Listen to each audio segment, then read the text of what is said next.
This video is about fat-soluble vitamin functions. The first one we'll talk about is vitamin A.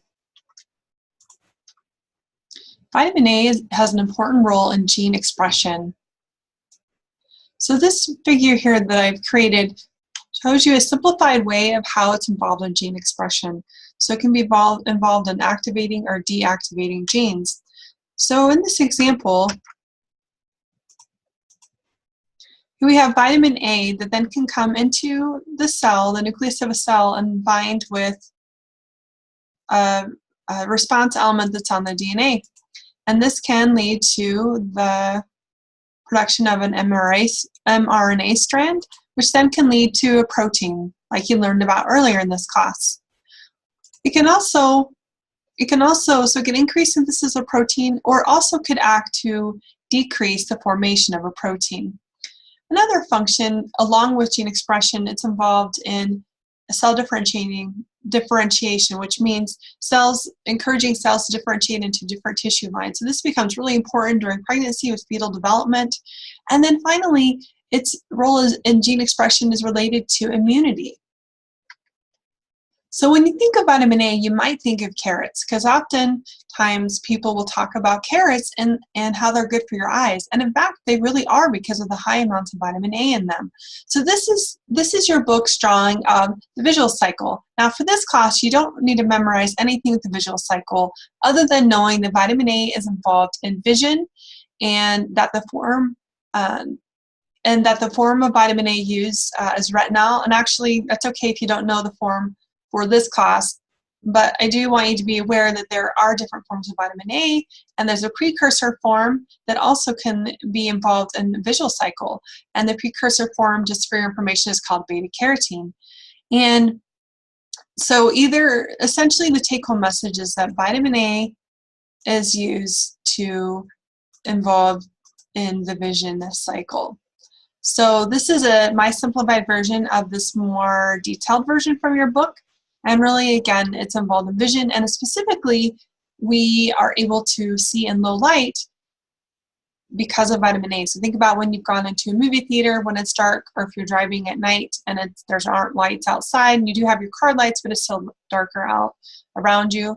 That the ability to adapt between seeing a bright light, a flash of light, and then adapting to the dark actually vitamin A is involved with that. So if you're driving and it's late and it's at night and it's dark outside, and oncoming car comes in the other direction, and they have their lights on, and that's a bright light, and then they go away and it's dark again. That adaptation to that from light to dark, vitamin A is critical for that.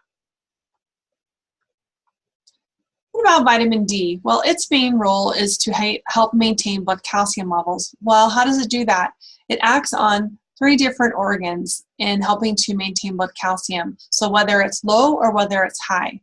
So this, again, you don't need to know any structures in this class, but just the general concepts. So what's happening is, if we have low levels of calcium in the blood, well, what that'll stimulate is it will stimulate for the GI tract to be able to increase calcium absorption. In the kidney, we're going to excrete less. And in the bone, we're actually going to break down bone and release calcium into the blood. So that's when we have low calcium levels. What if we have high calcium levels? Well, it's the opposite. High calcium levels, we're going to not absorb as much in the GI tract. We're going to excrete more in the kidneys, and we're going to keep the calcium in the bones. Vitamin E. Vitamin E's main role is an antioxidant. So your picture is showing this image of a phospholipid bilayer, which is part of a cell. And you can see that what it's showing you in here is what's called a free radical. We know that there are molecules that are generated, that can be generated naturally in the body, or it can be because of exposure to something outside in the environment. And what a free radical is molecules have electrons, and they always like to be in pairs. And when something happens where it's not in a pair and it's by itself, that creates a situation of a free radical. Well, why do we care about that? Well, a free radical, because it's unstable, because there's only one instead of a pair, it actually will try to pull electrons from somewhere else. And in this case, it's showing you that it It could pull it from a cell membrane, damaging, so showing you here damaged phospholipids is an example here. It can pull from a protein, DNA. There are other things that it can pull from. Whatever it's pulling from, it damages that remaining tissue.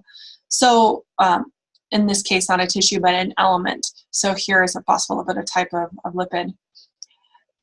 What a free radical does, and what this is showing you, is you might have vitamin E here shown as purple, and it's donating an electron to that free radical to stabilize the free radical, and it actually creates vitamin E is still stable even though it's lost an electron. So that's a really great function that we have with vitamin E in our body. Stabilizes free radicals.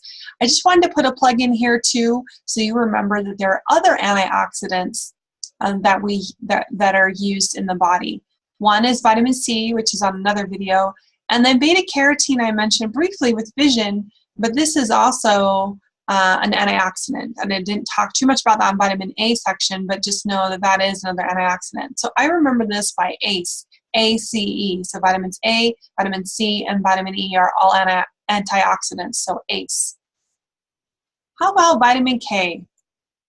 What are its functions? The key function with vitamin K is blood clotting protein. So again, you don't need to know the process in this much detail, but your book is showing you where vitamin K becomes integral in the process of forming these blood clotting proteins.